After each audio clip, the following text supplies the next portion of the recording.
जलयुक्त शिवाराची कामे ही पावसाळ्यापूर्वी करणे अपेक्षित असल्याने यावर्षी जलयुक्त शिवाराच्या प्रलंबित कामे पूर्ण करावी यांनी त्याचा आराखडा सादर करावा अशा सूचना जिल्हाधिकारी योगेश कुंभेजकर यांनी संबंधित यंत्रणेला दिल्या। जिल्हाधिकारी कार्यालयातील सभागृह येथे झालेल्या या बैठकीला जिल्हा संधारण अधिकारी अनंत जगताप, जिल्हा अधीक्षक कृषी अधिकारी संगीता माने, उपविभागीय जलसंधारण अधिकारी SS गडकरी, उपविभागीय अभियंता DD ढवळे, जलसंधारण अधिकारी मृद व जलसंधारण उपविभागीय भंडाराचे जगताप सोनल यांच्यासह जिल्ह्यातील संबंधित अधिकारी उपस्थित होते। यावेळी जिल्हाधिकारी योगेश कुंभेजकर म्हणाले की जलयुक्त शिवाराच्या प्रलंबित कामे पूर्ण करण्यासाठी संबंधित अधिकारी यांनी वेळोवेळी बैठकी घेऊन कोणत्या ठिकाणी किती कामे झाली आहेत याची खात्री करून अहवाल सादर करावा।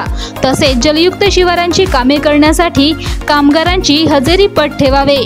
तसेच लघुसिंचन विभाग, जलसंपदा विभाग, वन विभाग, सामाजिक वनीकरण विभागाने समन्वयाने ही कामे करावी।